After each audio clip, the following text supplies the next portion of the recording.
Voilà, c'est commencé. Donc bonjour à tous, Patrick Royer donc pour le service informatique du CAEC Bretagne, hein, le comité académique de l'enseignement catholique. Donc aujourd'hui le thème de notre webinaire pour une petite heure est consacré à la solution Impero Software. Comme invité, on a des participants de la société Securus Group qui est le nouveau distributeur pour les pays francophones de la solution Impero, donc en particulier en France. On a trouvé aussi un peu au pied levé un administrateur d'établissement qui est John Roche, Bonjour. situé au lycée Carplouse à Auray, qui lui utilise depuis 3 ans. 3 ans, c'est ça, hein. C'est ça, 3 ans. On avait fait un précédent atelier euh, régional avec les référents informatiques, référents techniques d'établissement, hein, voilà. Euh, euh, Au passage, en actualité, les prochains webinaires qu'on a prévus, alors bon, ou ateliers, il y a une prochaine date qui a lieu juste après les vacances de Pâques au mois d'avril, qui est consacrée à un outil que connaissent pas mal d'administrateurs de serveurs Windows, qui s'appelle Coxo, hein, qui est une solution qui permet de faciliter la création des comptes et la gestion de bureau, la gestion de profil en environnement scolaire. Donc là, il y a une formation qui est proposée par un intervenant extérieur. Donc là, il y a 2 jours de formation qui sont proposés. Il y a déjà une dizaine de participants. On a programmé également avec Estelle Bagot de la société YouSlide une présentation sur, cette fois-ci en format webinaire, sur un outil de formation enrichie. C'est un concept assez intéressant qui peut avoir vraiment un intérêt dans le monde de l'éducation, de la formation, hein. Et enfin, on a programmé également cette fois-ci en présentiel. De temps en temps, il faut quand même se voir. Le mercredi 31 mai après-midi, un atelier qui s'adresse vraiment aux référents techniques d'établissement comme toi, John, à laquelle on a invité la société Retis, qui est implantée en Bretagne et qui est bien connue pour son activité sur tout ce qui est câblage, infrastructure, réseau et donc sécurité. Et on a prévu de faire cet atelier dans un établissement. Là, je l'ai pas indiqué. Ce sera au lycée Saint-Yvi de Pontivy avec le témoignage de l'administrateur euh, qui est sur site. Voilà. Donc ça, c'est les prochaines dates qui sont déjà calées. Il pourra y en avoir d'autres, hein. Alors au programme aujourd'hui, ce qui est prévu, j'ai sauté une slide, voilà. Bon, mon petit point d'actualité, il est fini. On va laisser la parole à Josiane Lemot sur Impero. Impero, moi je le vois un peu comme une boîte à outils. Qui a différents intérêts. Évidemment, c'est un outil qui est spécifique au monde scolaire, hein, c'est pas un outil technique entreprise, industrie. Donc il a un intérêt pour gérer une salle de classe avec un usage d'un enseignant, hein, lambda. Il a également un intérêt, et là John Roche euh, pourra témoigner lui sur la partie gestion de parc informatique, hein. Tout à fait. Et Euh, classe en même temps. et classe, Voilà. tu es, même si tu n'es pas enseignant, tu as forcément dû expliquer à ton équipe pédagogique comment utiliser le produit. Je leur ai donné je leur ai donné tout simplement la main sur certaines classes. Voilà. Voilà. Euh, un outil qui assure la sécurité, et le dernier point qui explique que Impero, certes, ça a un coût qui n'est pas forcément négligeable, mais qui de fait euh, qui permet aussi de gérer l'usage des postes, peut permettre aussi de faire des économies de fonctionnement, hein, et donc d'avoir une sorte de retour sur investissement quant à son usage. Hein, voilà. On va pas forcément balayer les slides qui sont prévus. Je vais laisser, je vais donner la main à Josiane Melot pour la partie Security Group afin qu'il puisse nous expliquer donc la suite et John et moi-même, on n'hésitera pas à intervenir. Hein. Oui, c'est ce qu'il faut faire, ouais. Voilà. Donc je vais arrêter le partage et je vais vous désigner Josiane comme présentateur. Pourquoi j'arrive pas à vous désigner comme présentateur maintenant?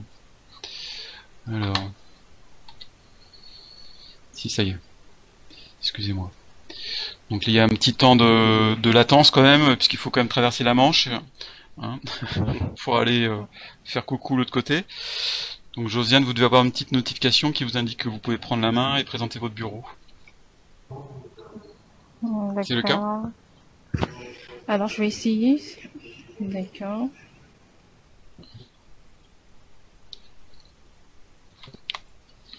Je vois qu'on a un nouveau participant qui vient d'arriver, Jean-Yves Nog, si je me trompe pas.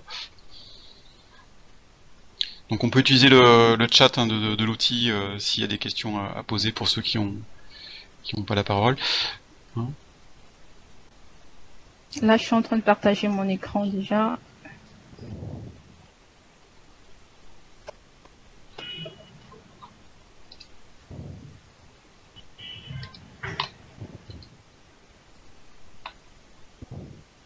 On aurait peut-être eu moins de latence si on était parti sur moi, peut-être. Parce qu'en fait, vous allez présenter le produit. Et on aurait peut-être pu intervenir en même temps sur... on va y arriver. Donc pour l'instant, on voit votre écran noir, Josiane. Vous voyez mon écran noir? Oui, on voit. Vous pouvez cacher cette fenêtre. Et là, vous avez ma console. Ça y est. Tout à fait. Voilà. C'est bon. Hein, donc maintenant, vous pouvez switcher entre le diaporama et votre console d'administration. Donc ça, c'est la console complète, hein? Oui, ça c'est la console complète. D'accord. Bon. Vu qu'on ne peut pas installer deux consoles de type différents sur un même poste, oui, sur un même ordinateur. On est obligé de faire avec la console complète. Voilà. D'accord. Ok. Bon, bah écoutez, on vous écoute. Alors, très bien. Donc, Impero, comme vous l'avez déjà bien dit, c'est un outil de gestion à la fois pédagogique, technique, également sécuritaire, qui a déjà été très bien reçu dans le monde de l'éducation au jour d'aujourd'hui, notamment en France. Vous avez les départements du 90 et du 77 qui l'ont récemment adopté pour leur école et collège. Au Canada, vous avez également certaines organisations telles que les commissions scolaires, les cégep, tels que celui de Limoilou, ou alors celui de CIACENT, pour ne citer que ceux-là, qui l'utilisent déjà. Donc, en fait, ce que vous voyez là, c'est ce qu'on appelle une console Impero. Donc, c'est cette console qui pourrait être attribuée soit aux enseignants pour gérer la salle de classe ou encore aux responsables informatiques pour gérer leur parc. Alors, il est important de noter que cette console-ci, elle peut être personnalisable. Donc, pour les enseignants, on n'aura pas la même console. Donc, en fonction des fonctionnalités qui sont dédiées aux enseignants, ou alors des priorités que vous estimez en termes de fonctionnalités, vous pourrez leur attribuer certaines fonctionnalités. Et seules ces fonctionnalités-là pourront apparaître au niveau de la console. Parce que là, par exemple, on a une console qui a été personnalisée. On a soustrait les onglets, par exemple, admin et commandes, voilà. Et on a laissé juste les onglets présentation, groupe et écran. Voilà. Et dans une console enseignant, on retrouve un ensemble de fonctionnalités pédagogiques permettant de redonner vraiment le contrôle aux enseignants, voilà, en évitant les confrontations entre les élèves et ceux-ci. Et ces outils qui sont en place leur permettent de maximiser, voilà, les temps d'enseignement. Donc là, si on revient au niveau de la console, on a plusieurs types de vues. Déjà, on a deux compartiments. Là, pour le premier compartiment est celui-ci, qui constitue l'ensemble des groupes. Donc, ici, vous avez des groupes qui pourront être créés au besoin, ou alors des groupes de l'Active Directory. Donc, si par exemple, vous avez un Active Directory en place, Impero, lui, va se synchroniser parfaitement avec cet Active Directory-là. Et de ce fait, les informations seront remontées automatiquement. Cela permettrait de faciliter non seulement la gestion du réseau, mais également les installations. Voilà. Alors, par exemple, si on considère que ce groupe-ci est notre salle de classe de sixième, là tout à côté, on a la liste des ordinateurs qu'on était dessus. Il y en a plusieurs types de vues. Donc, la première vue, c'est la vue par liste d'ordinateurs, qui est celle-ci. Donc, avec ces vues, on peut rapidement avoir certaines informations telles que les noms d'utilisateurs au niveau de chaque poste, les systèmes d'exploitation installés dessus. Donc, je vais compléter ces informations-là pour que vous puissiez bien les voir. Donc, vous pouvez choisir les informations qui peuvent apparaître, donc ça dépend de vous. Voilà. Donc là, vous pouvez avoir un aperçu sur les systèmes d'exploitation qui sont installés dessus. La bande passante également utilisée par chaque poste. Donc ceci est assez intéressant dans la mesure où si le réseau devient subitement lent, vous pouvez aller là et jeter un petit coup d'œil rapide afin de voir quel poste qui utilise beaucoup plus de ressources par rapport aux autres. Et rapidement, vous pourrez vous faire une idée par rapport à cela. Alors, avec ces vues également, on a pas mal d'opportunités. Donc, par exemple, on peut voir les fenêtres qui s'activent sur un poste donné. De ce fait, si on a un enseignant, par exemple, et qu'on n'est pas en accord avec une fenêtre donnée, on peut soit la bloquer à distance, soit la fermer, ou encore donner le focus afin de voir en temps réel l'activité du poste en question. Alors là, vous avez l'historique récent du poste. Donc, si vous voulez remonter, voilà, qu'est-ce que ce poste a fait. Vous pouvez voir les fenêtres qui ont été ouvertes, les sites qui ont été visités, les applications, jusqu'aux fichiers qui ont été supprimés. Alors, tout en bas, vous avez les violations qui ont été commises. Alors, c'est quoi une violation? Dans notre contexte ici, vu qu'on est dans un environnement scolaire, une violation, ça peut être un mot dangereux tel que drogue, bombe, ou suicide, ou encore une application ou un site qui aurait été interdit. Donc là, par exemple, pour expliquer, je vais essayer d'agrandir Chuchi. Donc là, la violation, par exemple, c'est l'accès au site Facebook. Donc cet utilisateur a essayé de se connecter dessus et le contenu a été bloqué. Et ceci, vous pouvez soit l'enregistrer ou soit l'imprimer si vous souhaitez confronter l'utilisateur un peu plus tard. Je vous coupe, hein. C'est une comment dire, c'est une vue réelle en temps réel, enfin pas en temps réel, mais je dirais là l'image qu'on voit qui illustre la violation. C'est réellement la page qui a été consultée ou c'est une page par défaut qui est liée au site qui est bloqué, qui est interdit? Non, c'est réellement la page. C'est un screenshot. Voilà, donc en fait, lorsqu'il y a une violation, Impero lui génère une capture d'écran silencieuse de l'écran de l'utilisateur qui renvoie sous forme d'alerte au niveau, voilà, automatique. Voilà. Donc directement, vous avez une alerte qui apparaît au niveau de votre console et là, vous pourrez consulter la violation qui a eu lieu. Voilà. Donc juste après, vous avez les propriétés. Donc là, je pense que la plus importante, c'est par exemple les adresses IP. Donc au lieu d'aller faire des IP config à chaque fois sur le poste, voilà, un poste quelconque pour avoir ce genre d'informations, rapidement, on peut l'avoir à partir d'ici. Alors, la deuxième vue, c'est la vue des miniatures actives. C'est une vue vraiment très populaire et très appréciée également, surtout par les enseignants. Voilà, parce qu'ils peuvent voir effectivement en temps réel l'activité de chaque poste. Alors, c'est vrai également qu'il y a des solutions qui offrent ce genre de vue, il y en a pas mal. Oui, ça, mais la différence avec... Historiquement, voilà, c'est assez connu. Moi, j'utilisais quand j'étais en établissement une solution qui s'appelait... oui, il y a Italk qui est un produit open source. Moi, j'utilisais un produit propriétaire qui s'appelait NetOp School, hein, qui n'existe plus, qui a été repris par d'autres éditeurs. Oui. Je peux garantir la fluidité aujourd'hui est top. C'est du temps réel et c'est top. Voilà, c'est vraiment du live. Voilà, et en sachant qu'on arrive à mettre en plein écran, si je prends sur le poste, vous êtes sur le poste de Nathalie, voilà. On peut avoir une vue plein écran de ce qui se passe. De ce qui se passe, ouais. Voilà. Parce que bon, la vignette c'est bien, mais s'il y a un moment, les élèves peuvent être assez malins pour cacher les onglets et rendre assez discret leur usage. Ah, d'accord. Donc, justement, avec ces vues, vous avez la possibilité de prendre le contrôle du poste en question. Donc, que ce soit pour effectuer, par exemple, une maintenance à distance, vous avez la possibilité de le faire à partir d'ici. Ou alors, si un enseignant, par exemple, souhaite assister un élève en difficulté, il a la possibilité, voilà, de prendre le contrôle de l'élève, du poste de l'élève en question, voilà, pour lui montrer les directives à suivre, par exemple. Et là, on peut partager le contrôle avec l'utilisateur. Et une fois terminé, on pourra redonner le contrôle à l'utilisateur total. D'accord. Bon, là, vous allez remarquer qu'il y a un peu un mélange d'anglais et de français. C'est juste la dernière version qui a été mise en place il y a une semaine. Donc, du coup, Share Control, c'est pas français. Voilà. c'est la raison. Comme on est tous bilingues en Bretagne, voire trilingues, puisqu'on parle breton aussi, et voire 4 langues dans mon cas, parce que moi je suis plus dans le patois vitréen. Ça va, on maîtrise. Est-ce que, John, toi, tu as expliqué cette opération-là à tes enseignants? Ils s'en servent réellement sur voilà, prendre la main sur contrôler Bien ce sûr. qui est fait par les élèves, prendre la main Alors- sur un élève par rapport Alors- dans le fait de bloquer ce qu'il fait, ou dans le fait plutôt de montrer à l'ensemble du groupe, ou dans le cadre d'un travail de groupe. Alors il y a deux choses. La première, c'est que j'informe évidemment tous les utilisateurs puisqu'il y a quand même un regard sur ce qu'ils font. Donc tous les élèves et enseignants sont au courant du fonctionnement du logiciel pour l'éthique de l'utilisation. Et en termes de pédagogie pure, donc j'ai donné l'accès à des profs volontaires, c'est-à-dire 8 à peu près dans mon établissement, qui peuvent accéder donc effectivement à une console moindre que la mienne, mais qui permet tout ce qui est accès pédagogique, donc dépanner à distance un élève, tout simplement diffuser l'écran du prof à tout le groupe.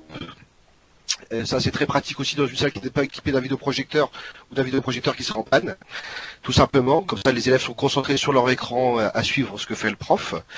Il y a la possibilité aussi tout simplement d'envoyer des fichiers. Ils s'en servent pour envoyer des fichiers dans les répertoires des élèves par ce biais-là. Ouais. Tout simplement, et les élèves qui peuvent restituer le travaux. Alors on parle aussi de plus en plus de classes inversées où c'est plus l'élève qui doit intervenir que l'enseignant ou des choses comme ça. Ouais, le prof donne la main à un élève qui va expliquer à tout l'ensemble de la classe en montrant son écran à toute l'équipe qui est présente. Voilà, purement pédagogique, et les profs ont très vite compris que c'était indispensable pour eux, puisque ils peuvent aider très rapidement, montrer plein de choses, et puis c'est interactif, donc les élèves ils aiment, tout simplement, aiment montrer ce qu'ils sont capables de faire à l'ensemble du groupe. D'accord. Est-ce que c'est exclusivement sur ordinateur, ou tu peux t'en servir également sur des devices de type tablette Tablette et iPad et iOS, tout ça c'est géré. Moi je m'en sers pas. Je m'en sers que des ordinateurs à l'école pour l'instant. Mais je sais que c'est une solution qui est gérée à ce jour. Voilà. Donc, Alors, en fait, oui. oui, allez-y. Oui, en fait, ce que je voulais dire, c'est que Impero fonctionne sur du Mac, sur du iOS, également sur du Windows. Voilà. Donc, c'est vrai qu'au niveau des iOS, il y a certaines restrictions qui ont été faites, vu les restrictions qui étaient faites au niveau d'Apple, il y a certaines fonctionnalités techniques qui ne sont pas vraiment opérationnelles là-dessus. Mais pour ce qui sont des fonctionnalités pédagogiques, voilà, ça fonctionne dans l'ensemble sans problème. Il n'y a pas de souci. Donc sur la Alors partie une autre notion. Ouais, allez-y.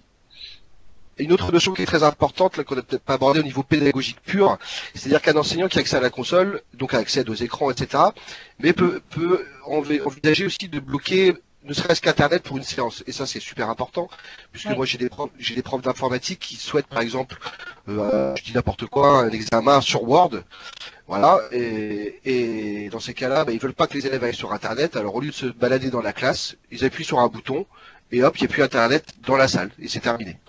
Et ça, c'est super pratique.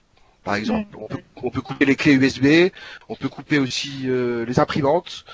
Voilà, on peut couper différentes choses pour restreindre l'élève à l'utilisation de ce qu'on veut. On peut aussi faire des listes noires et des listes blanches de sites internet. Si on veut que les élèves ne travaillent que sur un site pendant l'heure, on n'autorise que ce site-là. Ça, c'est tout simplement, pour des profs, c'est indispensable, puisqu'ils n'ont pas à gérer tout cette surtout quand ils sont pas forcément à l'aise avec l'outil, en 2 clics, ils maîtrisent plus le truc. D'accord. Est-ce que c'est une des peut-être réticences qu'on peut avoir assez naturellement quand on voit le produit, surtout quand on le voit comme actuellement avec la version complète qui est destinée aux administrateurs. Est-ce que toi, dans ton équipe pédagogique, dans ton lycée, j'imagine que tes enseignants sont à peu près comme partout, avec certains qui sont très à l'aise, d'autres qui sont un petit peu moins à l'aise. Pour des enseignants qui ne seraient pas très à l'aise avec l'outil informatique, tu as réussi à les faire aller vers l'usage de ce produit? Tout à fait. Je prends un exemple d'un prof d'anglais qui est pas forcément à l'aise avec l'outil, mais qui a besoin de voir ce que fait ses élèves. Et c'est même eux qui m'ont réclamé, dire ce serait bien qu'on puisse voir quand ils sont en examen, quand je tourne dans la salle, je peux pas voir forcément tous les postes, je peux pas regarder partout.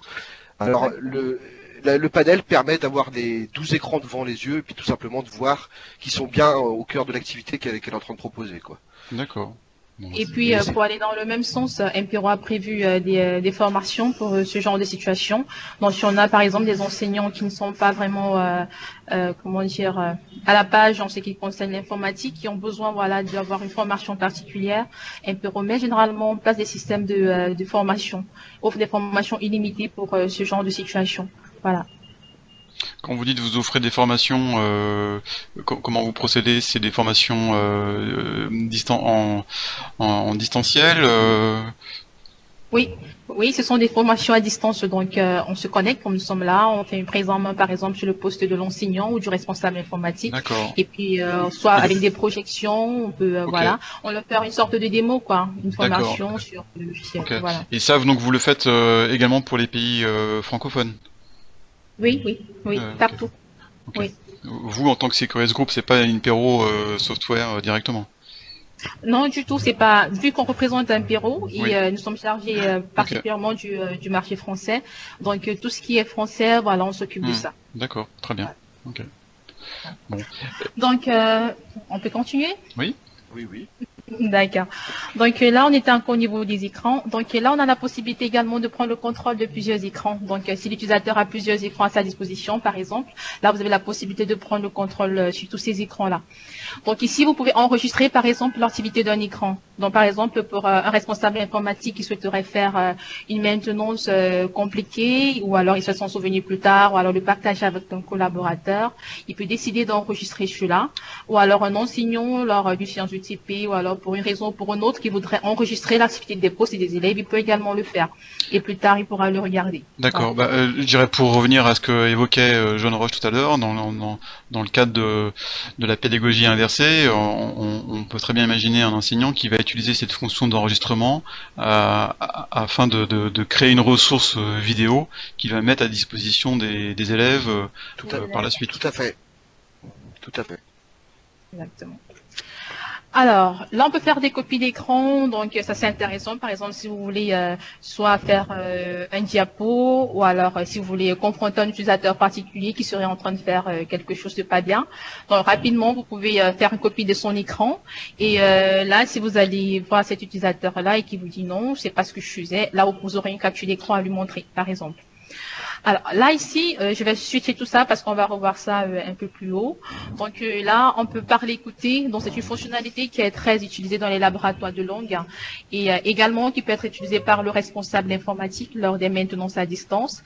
S'il souhaite communiquer de manière verbale avec l'utilisateur du poste en question, il peut également le faire. Alors là, on peut également vider un écran. Donc ici, le concept serait de masquer le contenu d'un écran lors d'une maintenance, par exemple, lors des opérations sensibles. Si l'utilisateur ne veut pas que, bref, le responsable informatique ne veut pas que l'utilisateur voit ce qu'il est en train de faire, il peut entrer par exemple un petit message là, par exemple maintenance en cours. Et une fois entré, l'écran de l'utilisateur va devenir tout noir, comme vous pouvez le voir, en affichant ce message-là. Et là, il pourra effectuer toutes les opérations qu'il désire. L'enseignant peut également l'utiliser s'il veut punir un élève, par exemple, il peut masquer le contenu de son écran. Et une fois terminé, on peut cliquer là afin de redonner la visibilité à l'utilisateur en question. Et de ce fait, on pourra quitter son poste.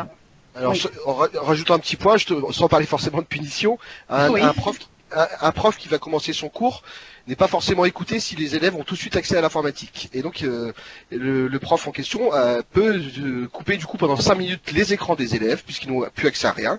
Et du coup, le prof peut commencer sa présentation et après il redonne la main pour que les élèves puissent se mettre à travailler. Et ça, c'est pratique aussi. Ils ont été demandeurs de ça. Ça évite de dire aux élèves stop, arrêtez de la souris. Et voilà, ils cliquent sur un bouton et tout s'arrête pour eux. Exactement. Voilà. Donc là, on a l'onglet groupe. Donc dans cet onglet-ci, on retrouve vraiment des outils qui permettent de redonner vraiment le contrôle aux enseignants, comme on a dit tout à l'heure, afin d'éviter les confrontations entre élèves et enseignants. Donc comme tout à l'heure on a dit, on peut verrouiller un groupe. Donc si vous avez des élèves qui sont discrets, qui sont par exemple en train de regarder un film ou sont sur YouTube ou ils font autre chose que ce qu'ils devraient faire, au lieu d'aller en confrontation directe avec eux, tant pour moi, on peut rapidement sélectionner les pots de ces élèves-là de cette manière-là et verrouiller le groupe. Alors, une fois le groupe verrouillé, les élèves vont perdre le contrôle total de leur poste, que ce soit au niveau du clavier, de la souris ou de l'écran. Voilà, les postes sont verrouillés, ils ne peuvent plus rien faire. De la même manière, on peut verrouiller Internet sur ces postes-là, on peut désactiver les imprimantes, également pour couper le son dessus. Et là, voilà, on peut également désactiver les ports USB, ça c'est intéressant pendant les situations d'examen, par exemple, où on souhaiterait limiter l'accès à certaines informations ou encore refus d'informations. Donc là, on peut désactiver ces ports-là et les activer uniquement au besoin. Alors, très généralement, les établissements de systèmes de pare-feu, de filtrage en place qui sont déjà bien établis. Mais la particularité avec Impero, voilà, c'est que l'enseignant, lui, il a la possibilité de choisir le site qui peut être visité ou pas pendant son cours. Donc, si par exemple, je suis un professeur d'histoire et que pendant mon cours, je ne veux pas que les élèves se rendent sur Yahoo, il suffit juste que j'entre là Yahoo et je valide là. Et pendant la durée du cours, mes élèves ne pourront pas se rendre sur ce site-là, même s'il est autorisé au niveau du pare-feu de l'établissement. Donc, on peut faire pareil avec des fenêtres, on peut faire pareil avec des applications. Dans l'un d'un devoir de mathématiques, par exemple, si l'enseignant ne voudrait pas que les élèves utilisent la calculatrice, il peut déjà commencer par bloquer cette application-là à partir d'ici. Et si j'emmène un élève essayer de se connecter dessus, non seulement l'application sera bloquée sur son poste, mais une alerte sera envoyée au niveau de l'enseignant pour le notifier de la situation en cours. Et là, il pourra prendre les dispositions nécessaires. Et ces restrictions sont valables à la durée du cours parce qu'une fois terminé, l'enseignant devra supprimer voilà, les restrictions qu'il a fait afin de libérer le réseau de la salle de classe. Sinon, voilà, tout restera bloqué. Alors, au lieu de tout bloquer, il peut décider de créer plutôt des listes d'autorisation, des listes blanches, comme vous avez dit tout à l'heure. Donc, je suis professeur d'histoire, je décide pendant mon cours, il n'y aura que les sites d'histoire qui pourront être visités. Il suffit juste d'entrer là, histoire, ou alors entrer une série de sites qu'on souhaitera autoriser. Et pendant la durée du cours, ces sites-là, ce sont seulement ces sites-là qui seront autorisés. Et une fois le cours terminé, une fois de plus, on devra supprimer ces sites-là afin de libérer le réseau de la salle de classe. Alors, dans le but de prévenir les situations sensibles telles que des situations de cyberharcèlement, par exemple, c'est vrai que c'est assez rare comme situation, mais malheureusement, ça existe, parce qu'on a souvent eu des scénarios où vous avez des parents d'élèves qui débarquent à l'école et se plaignent parfois que leur enfant se fait harceler, ou alors les élèves eux-mêmes qui se plaignent de cela. Donc, ils se font souvent harceler pour plusieurs choses, soit leur poids, leur race, soit leur appartenance religieuse. Et c'est pas très facile à prouver comme situation et la difficulté encore est de l'éradiquer. Donc avec Impero, il suffit juste d'entrer le nom de l'enfant, par exemple, qui se fait harceler. Si elle s'appelle Marie-Claire, vous entrez là Marie-Claire et vous validez. Ce qu'Impero, lui, va faire, c'est qu'il va détecter tout trafic au sein de votre réseau contenant ces termes-là. Que ce soit sur du Word ou alors sur un réseau social, une fois que ces termes-là seront tapés, une alerte vous sera rapidement envoyée vous disant, ben voilà, il y a un trafic au sein de votre réseau contenant ces termes-ci. Et l'administrateur pourra remonter l'information et voir qui dit quoi exactement au sujet de cette personne. Et là, il pourra prendre une mesure préventive par rapport à la situation. Donc cela vient également afin de contrôler les tendances un peu extrémistes de certains des élèves, parce qu'on a souvent des élèves qui se rendent sur des sites pas très corrects. Donc vous allez voir un élève qui va sur un site, par exemple, voir comment se suicider, ou alors comment rejoindre le GI, voilà, avec les phénomènes de terrorisme qui sévissent en ce moment. Donc on s'est dit, il serait intéressant pour l'administration d'avoir un outil qui pourrait leur alerter rapidement sur ces élèves-là, et de ce fait, ils pourront rapidement les prendre en charge et éviter le pire par la même occasion. Voilà. Donc c'est un outil qui a été mis en place dans le but, voilà, de protéger un peu plus les élèves des rouages, voilà, et des contours de la toile. Voilà.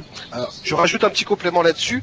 C'est vrai que tout ça permet de filtrer de manière impeccable, mais il faut dire aussi que moi, je me prive pas en fait de montrer aux élèves dès le début de septembre l'outil en fait, tout simplement. C'est-à-dire que je leur montre la console, j'ouvre la console sur vidéoprojecteur dans les cours. Et je leur montre voilà à quoi j'ai accès. Déjà, il y a par souci de transparence, pour leur montrer que les établissements et qu'on fait pas n'importe quoi et qu'ils sont observés et que tout est archivé s'il y a un pépin. Et le fait de leur montrer les possibilités de l'outil en début d'année, je vais être honnête avec vous, ça calme d'office tout le monde. Bah oui, ils voient que je vois leur écran et tout ça, et que les profs peuvent le faire. Donc après, ça régule déjà tout seul le. Oui, j'imagine. Le fonctionnement. Est-ce que tu doubles jeunes dans ton établissement, comment dire, en termes d'adhésion, cette fois-ci un petit peu légale. Vous avez une charte informatique qui est. C'est stipulé dans la charte informatique que les élèves signent. Et Impero permet, peut-être que que Madame peut montrer, on peut faire signer une charte informatique par Impero, c'est-à-dire qu'à l'ouverture de la session, on peut mettre des informations, une espèce de texte que les jeunes vont valider en mettant OK, tout simplement. Et ça veut dire qu'ils ont lu le règlement. Le règlement, les termes. Voilà. D'accord, ok. Voilà. Bien, donc là, vous avez les stratégies avancées. Donc là, c'est un système qui vient en appui, voilà, au système de pare-feu de l'établissement. Donc vous avez par exemple des blocages par défaut qui ont été créés, qui ont été mis en place soit pour des sites de hacking, pour des sites porno, des réseaux sociaux. Et ce qui est intéressant ici, c'est que vous pouvez par exemple désactiver l'accès à ces sites-là, activer l'accès ou encore les planifier. Donc par exemple pour les réseaux sociaux, vous pouvez décider tous les jours de lundi à vendredi à partir de 7h jusqu'à 12h. L'accès aux réseaux sociaux, voilà, il est interdit. Voilà, donc les élèves sont en classe, ils doivent être concentrés, ils doivent être tout le temps, voilà, en train de discuter entre eux. Et de 12h à 14h, on peut autoriser l'accès à cela, et de 14h à 18h à nouveau, on peut restreindre l'accès. Bon, et ce sont pas des trucs figés, donc on a la possibilité d'interagir avec. On peut enrichir le contenu, par exemple, d'une stratégie. On peut ajouter un élément, modifier un élément, le retirer. Alors, si au niveau des stratégies qui ont été mises en place, le responsable informatique ne trouve pas son compte, il a la possibilité de créer ses propres stratégies. Donc, ça peut être des stratégies de pare-feu, des stratégies d'action ou des listes blanches, voilà, ou des restrictions de sites. Il a la possibilité de le faire, voilà. Alors, un instant, je vais fermer ça. Donc là, maintenant, on va passer à l'onglet écran. Donc ici, toujours pour les enseignants, ils ont la possibilité de faire des diffusions d'écran. Comme on a dit tout à l'heure, on peut diffuser des écrans. On peut également, voilà, on peut choisir l'écran qu'on souhaite même diffuser. Donc si on veut diffuser, par exemple, l'écran d'un élève, on peut, voilà, choisir cet élève-là à partir d'ici. Voilà, là, sur la liste des ordinateurs qu'on était dans la salle. Là, on peut choisir l'écran d'un élève qu'on va diffuser au reste de la salle de classe. Si c'est l'élève, si c'est l'écran du poste de l'enseignant, pour moi, qui souhaite diffuser, il peut également sélectionner son propre poste et lancer la diffusion. Voilà. Alors, on peut également enregistrer une copie d'écran, on a vu ça tout à l'heure, on peut regarder là un enregistrement qui a été fait. Donc, par exemple, tout à l'heure, on a dit qu'il était possible d'enregistrer l'activité d'un écran. Donc là, rapidement, on va essayer de voir un enregistrement qui a été fait sur un poste donné. Et vous avez toutes les informations par rapport à l'enregistrement, la date et l'heure à laquelle l'enregistrement a été fait, l'utilisateur qui l'a fait et même l'ordinateur qui a été utilisé pour cela. Voilà. Donc là, rapidement, on peut voir ce que cet utilisateur est en train de faire ce jour-là et à cette heure-là. Donc, si c'est une maintenance que vous avez effectuée, rapidement, on pourrait revoir vos manipulations. Ou alors, c'est un TP qui a été donné par l'enseignant. Rapidement, il peut revoir ce que faisait l'élève en question. Et là, on peut mettre sur pause. Également, on peut stopper. Et ce sont des vidéos qu'on peut exporter, hein, je crois. Donc, c'est pas seulement avec Impero qu'on peut le regarder. Alors, maintenant, pour la partie pédagogique, on va terminer avec l'onglet Action. Donc ici, on a la possibilité de faire des envois de messages en masse. Vous avez par exemple la loi Vigipirate qui le recommande pour les établissements français, d'avoir un outil qui pourrait vous permettre d'envoyer des messages de masse, par exemple pour des situations sensibles, hein, soit en raid ou alors un incendie. Donc il serait intéressant de faire un petit message aux utilisateurs pour leur avertir de la situation. Donc par exemple, attention, voilà. Et je pense que les utilisateurs l'auront reçu. Voilà, donc chaque utilisateur pourra recevoir son message. Et ceci est aussi intéressant sur le plan pédagogique, voilà, parce qu'un enseignant peut par exemple partager une image avec les élèves. Hein. Il suffit juste d'insérer cette image-là à partir de là et le diffuser et chacun pourra recevoir cela sur son poste à lui. Voilà. Alors, on peut chatter en aparté également avec un utilisateur. On peut créer des forums de discussion au sein de la salle de classe où on peut ajouter ou retirer des participants si on le souhaite. De ce fait, si un élève en difficulté, il peut rapidement faire un petit message à l'enseignant pour lui notifier de sa situation et l'enseignant à son tour pourra l'assister, voilà, en toute discrétion, sans déranger le reste de la salle de classe. Là, vous avez la possibilité de créer des examens grâce à Impero. Vous pouvez envoyer ces examens-là. Et ici, vous pouvez faire des comparaisons avec les résultats des examens précédents. Donc, ceci pourrait permettre aux enseignants de faire rapidement, de voir quelle est l'évolution, voilà, des élèves de la salle de classe. Alors, là, on a un petit questionnaire rapide qui est assez intéressant, soit pour des sondages ou alors pour des rapides évaluations, voilà, parce que parfois, à la fin de cette cours, les enseignants aimeraient parfois savoir si les élèves ont bel et bien assimilé une notion. Donc, rapidement, ils peuvent aller là et faire un petit quiz, ils entrent une petite question, ils choisissent le type de réponse, si c'est un choix multiple, ils entrent les différents choix. Si c'est pas oui ou non, voilà, ils choisi également. Et une fois la question envoyée, chaque utilisateur pourra recevoir cela sur son poste et pourra y répondre. Et chaque fois qu'un utilisateur aura répondu, la réponse apparaîtra sur le poste de l'enseignant, voilà, avec le nom de l'utilisateur associé à cette réponse-là. Donc rapidement, il pourra savoir qui a répondu quoi, qui a compris ou qui n'a pas compris. Bien. Ici, on peut partager des fichiers. Là, on peut collecter des fichiers. Et lors de la collecte des fichiers, Impero, lui, renomme automatiquement ces fichiers-là avec les noms d'utilisateurs. Donc, par exemple, c'est un examen. L'enseignant va facilement se retrouver, il saura exactement à qui appartient chaque fichier. Et en termes de gain de temps, vu que les temps d'enseignement ne sont pas, ne sont pas assez, donc dans le but de maximiser ce temps-là et d'éviter les pertes de temps inutiles, là, l'enseignant a la possibilité, par exemple, d'exécuter des sites web sur certaines postes. Donc, parce qu'on a souvent des scénarios où des enseignants entrent en classe et puis il serait que les élèves se rendent sur un site donné. Alors, c'est pas toujours tout le monde qui se retrouve. Il y en a parfois des pertes de temps, voilà, inutiles. Donc, rapidement, il peut entrer le nom du site en question à partir d'ici et le lancer. Et une fois lancé, cela va se déployer sur les postes des élèves. Donc là, par exemple, ça déjà prêt. Et on peut faire pareil avec des fichiers. Donc, au lieu de distribuer ces fichiers-là de manière individuelle à chaque enseignant, ou alors de faire des partages de fichiers qui probablement va prendre un peu de temps, on peut rapidement sélectionner le fichier à partir d'ici et l'exécuter. Et ceci s'exécutera automatiquement sur les postes des élèves. Voilà, et ça nous permet de gagner en temps. Alors, si je peux me permettre, je voudrais compléter juste une partie là, c'est la partie envoyer fichier. Alors là, on est plus, je parle plus en termes de pédagogie, mais en termes de plutôt d'outils de maintenance informatique. Le fait qu'on puisse envoyer des fichiers, ça aide beaucoup l'administrateur réseau comme moi par exemple.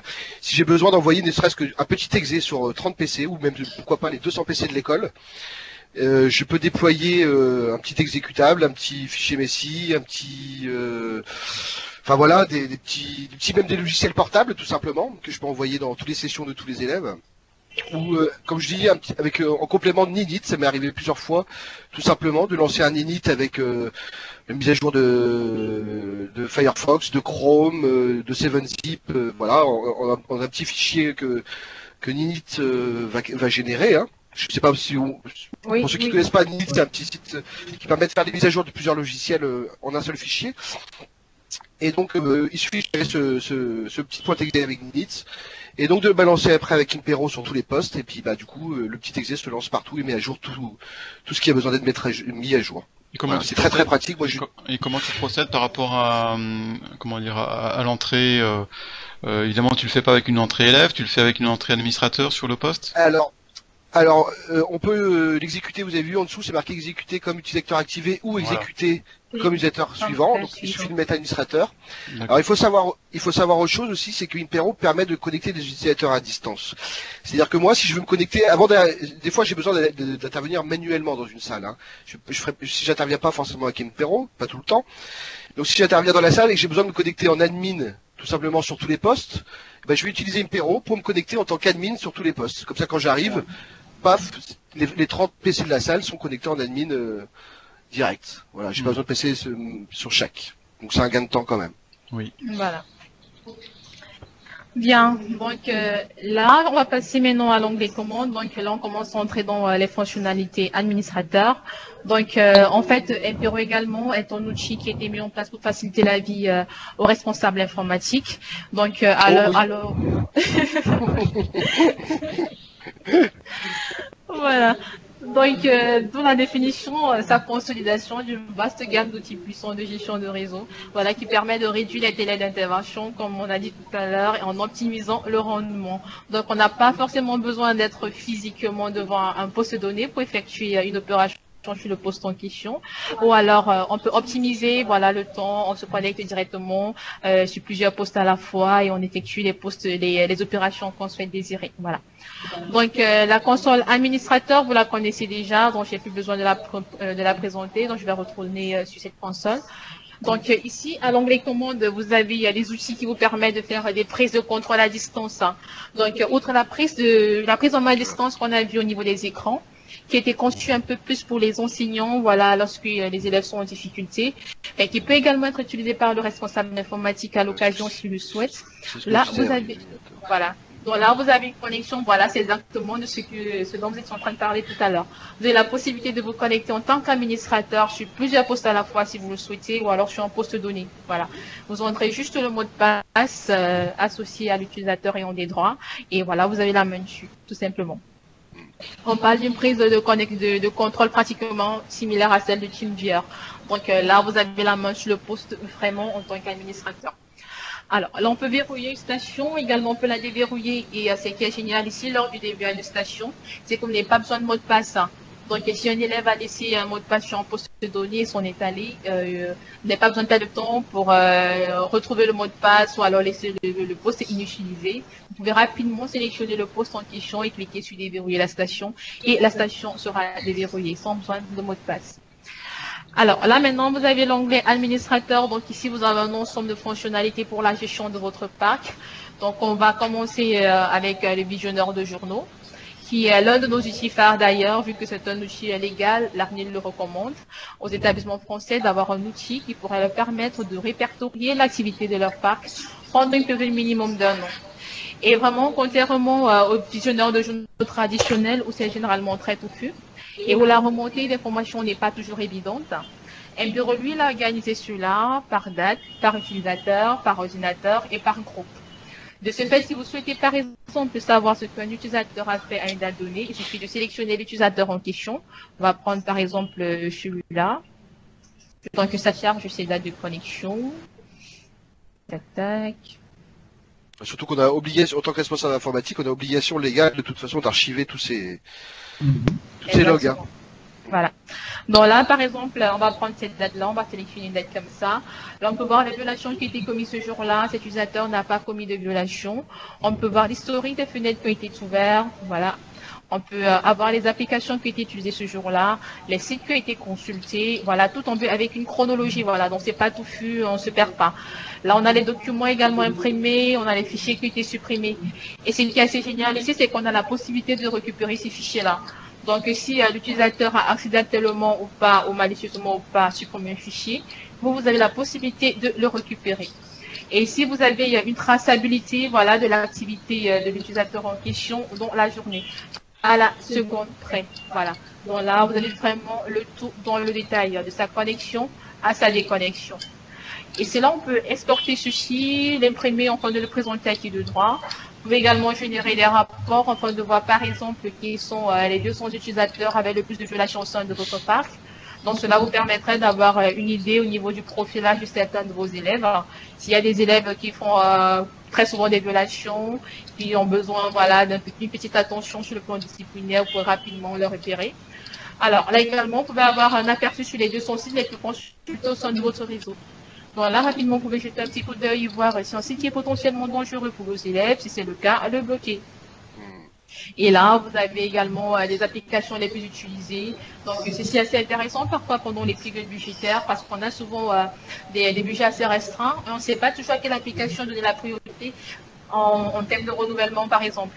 Donc, avec Empiro, on pourra rapidement voir les applications les plus utilisées et par conséquent, on saura voilà, que ce sont ces applications-là qui sont prioritaires en termes de renouvellement s'il y a des licences à renouveler. Alors, et ces rapports, oui. Je m'en suis servi, je vous coupe, je suis désolé, je me suis servi encore hier, moi par exemple, un documentaliste qui avait travaillé pendant 2 heures sur un fichier dont elle n'avait plus le nom, et elle est venue voir le lendemain ou l'après-lendemain, et impossible évidemment de retrouver son document où elle l'avait enregistré, et quel nom elle lui avait donné, puis c'est un travail important qu'elle avait fait sur 3 heures.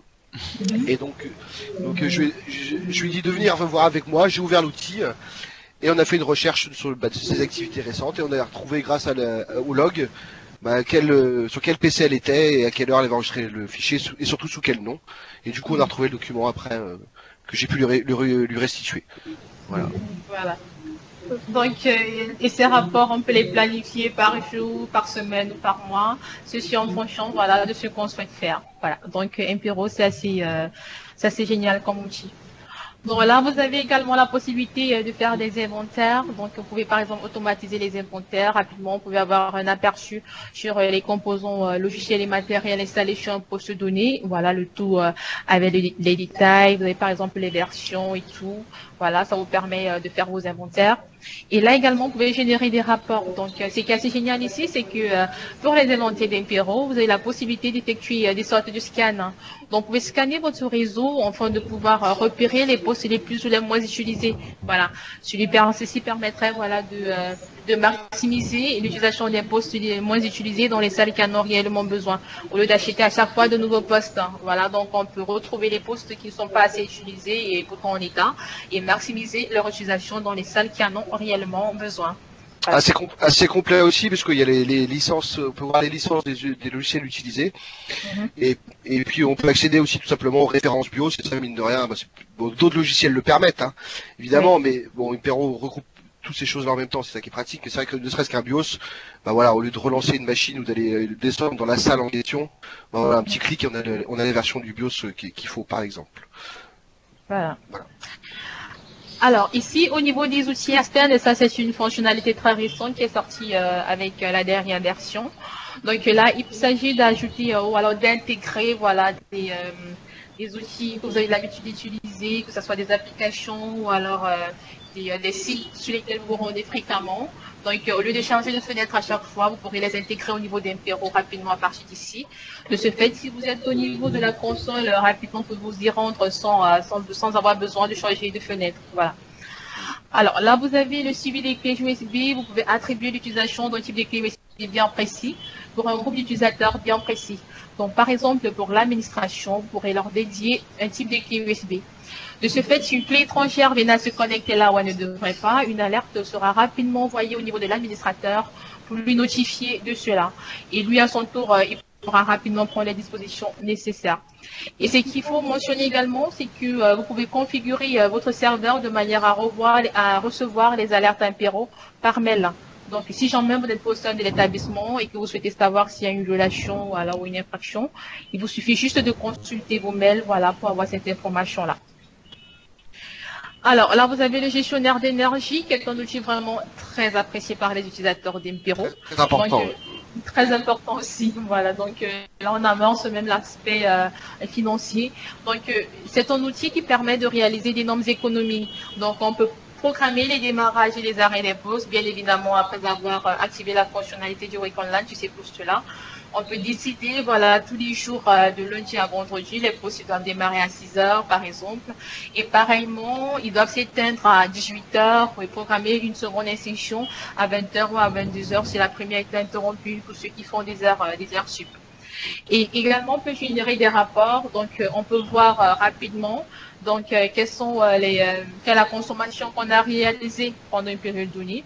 Donc, je vais un peu switcher au niveau de la diapo qui fait référence à ça. Alors, voilà. Donc, comme on a dit, Impero doit être vu comme un investissement parce qu'ils a certaines fonctionnalités qui permettront de voir que certaines dépenses seront réduites, notamment les dépenses énergétiques, voilà, et même les dépenses au niveau des impressions. Donc, ici, voilà, donc on peut générer des rapports sur une période donnée. On va essayer de générer un petit rapport.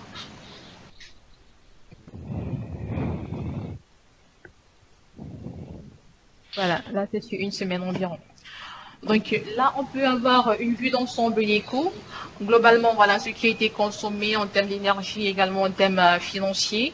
Voilà les pertes qui ont été réalisées lorsque les postes étaient en veille. Voilà ce qui a été perdu également lorsque les postes étaient inactifs.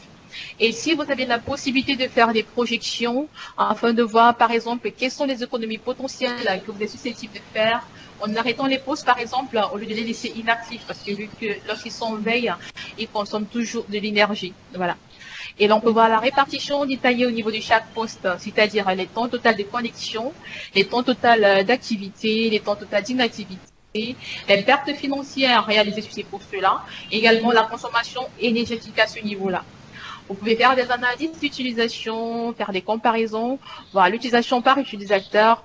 Donc, tout ceci dans le but d'effectuer de bons réglages qui pourraient vous permettre d'effectuer d'énormes économies. Nous, on a vu des écoles qui, après avoir acquis Impero, ils ont eu des ressources sur investissement sur les bouts des 4 à 5 mois après avoir effectué de bons réglages.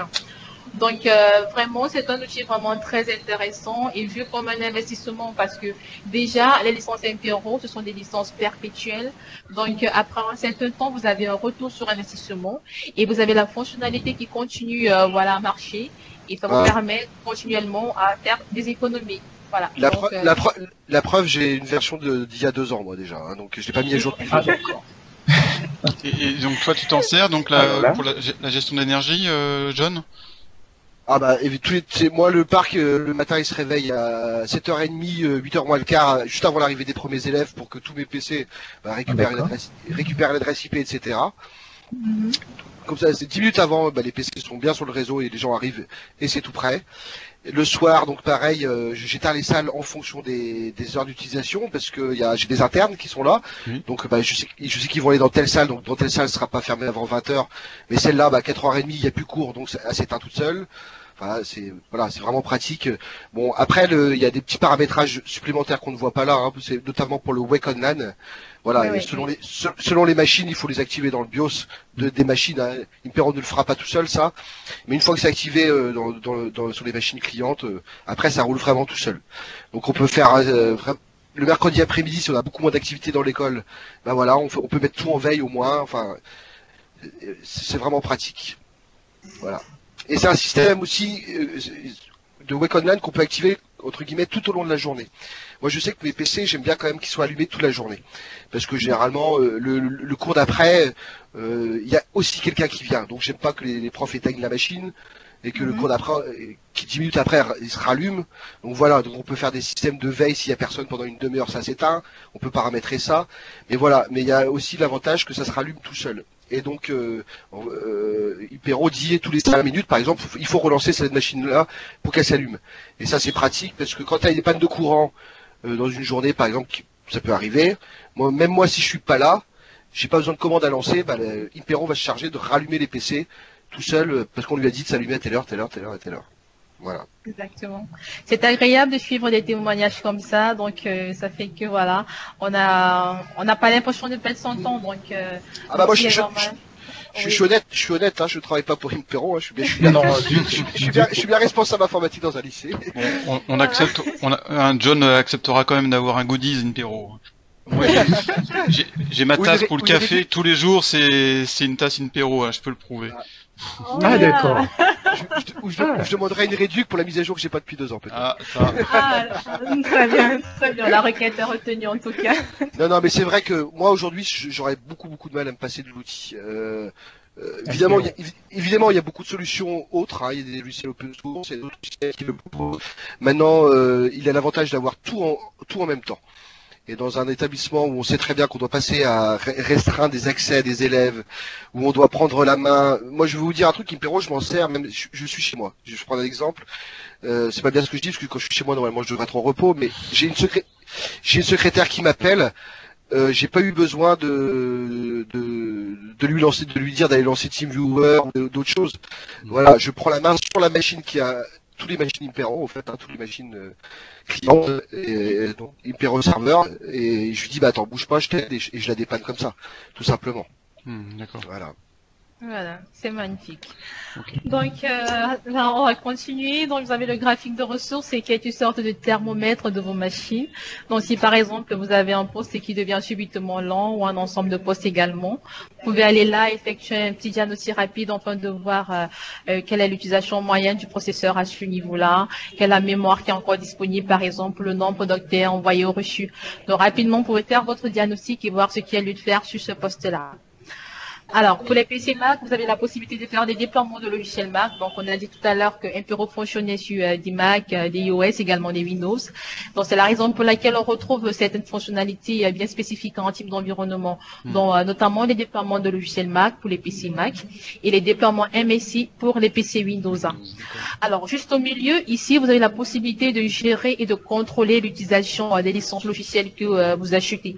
Donc, voilà, parce qu'on a souvent des situations où, en début d'année on achète des licences et lors de la prochaine commande, on ne sait plus exactement combien de licences on avait pris et combien même on s'en souvient, on ne sait pas si toutes ces licences ont été utilisées ou pas.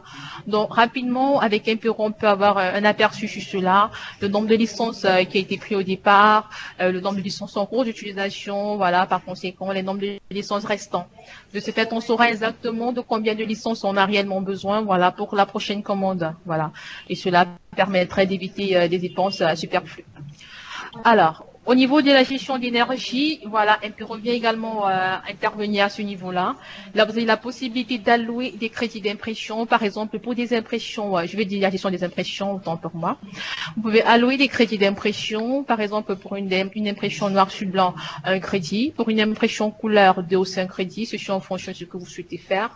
Et ces crédits, vous pouvez les gérer, par exemple, au niveau de chaque utilisateur. Donc, on peut définir à l'année, par exemple, pour un élève, il a droit à, je sais pas moi, 20 crédits d'impression, soit sur le trimestre ou alors sur l'année. Et pour l'enseignant, 50 ou 100, voilà, en fonction de ce qu'on souhaite faire. Et chaque fois qu'un utilisateur voudra faire une impression, Impero va lui envoyer un message lui disant, voilà, vous êtes sur le point de faire une impression et cela va vous coûter tel nombre de crédits. Et si l'utilisateur continue, son nombre de crédits sera décrémenté tout simplement. Voilà. Et certains établissements utilisent ce système et lorsque les crédits, voilà, des utilisateurs sont terminés, ils doivent acheter à nouveau des crédits. Voilà. Donc, d'où l'aspect économique également de la chose. Donc, chacun, avant de faire une impression, il va réfléchir à 2 fois si c'est vraiment nécessaire de le faire ou pas. Alors moi, moi je l'utilise pas parce qu'on est toujours sur un système de cartes, hein, dans mon établissement, on marche à cartes. Mais effectivement, l'outil remplace le système de cartes. Donc, faut voir aussi que les cartes, ça a des coûts. Et que là, on peut tout simplement effectivement mettre des crédits sur des comptes élèves et qu'au bout de 50 crédits, il ne peut plus imprimer. Donc le coût déjà des cartes est économisé. Bon, moi j'ai pas encore réussi à passer cette étape-là, mais je pense y arriver un jour dans l'établissement. Et voilà. Mais je souhaiterais aussi qu'on arrête avec le système de cartes et ça le permet quoi. Voilà. Je l'ai testé hein, et ça marchait. Exactement. Voilà. Et cela peut être également géré au niveau des imprimantes, non, des imprimantes. Hein. Donc, on peut allouer des coûts à chaque imprimante. Hein. Il suffit juste de définir un coût, voilà, et de l'associer à chaque imprimante. Et cela sera pris en compte au niveau de l'imprimante en question.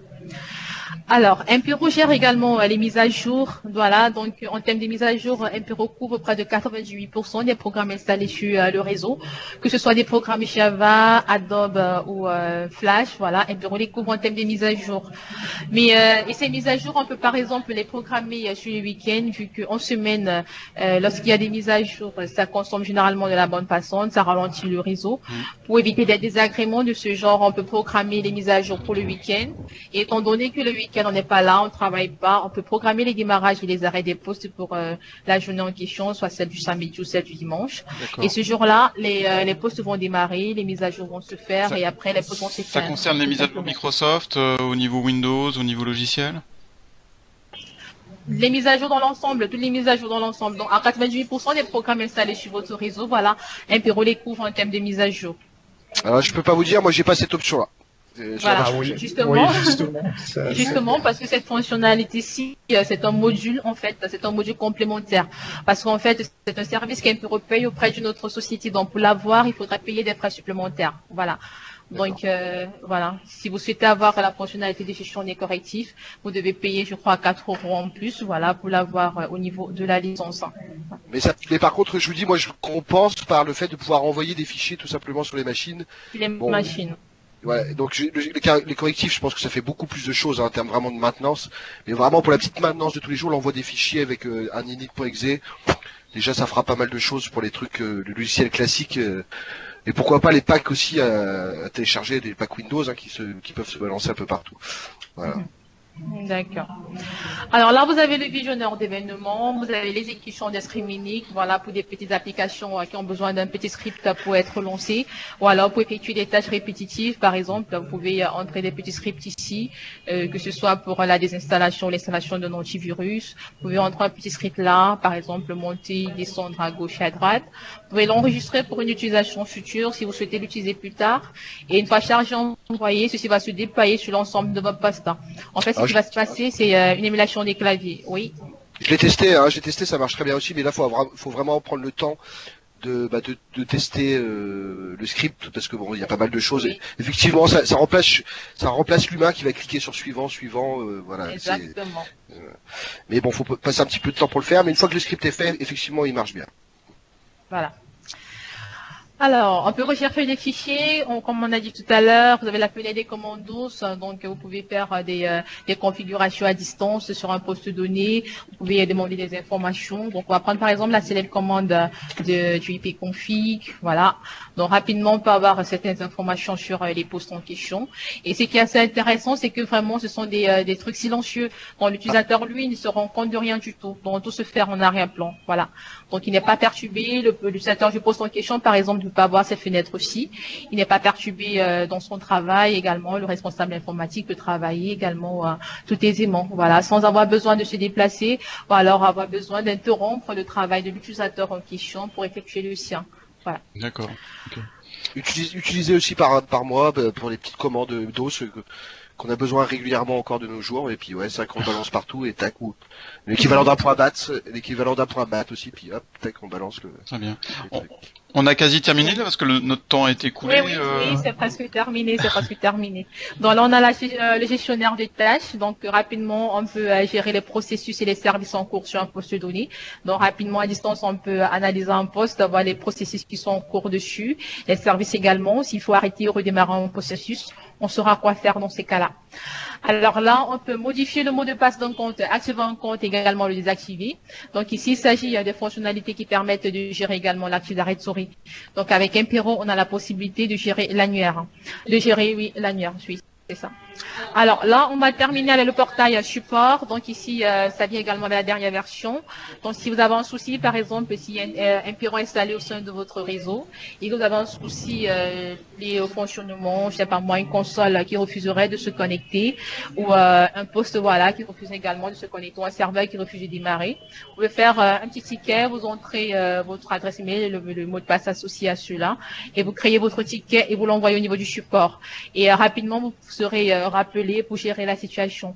Cela permet d'éviter, voilà, de passer par le site, voilà, d'aller fouiller dans le site où on se connecte et tout, voilà. Donc rapidement, on peut le faire. Donc, oui.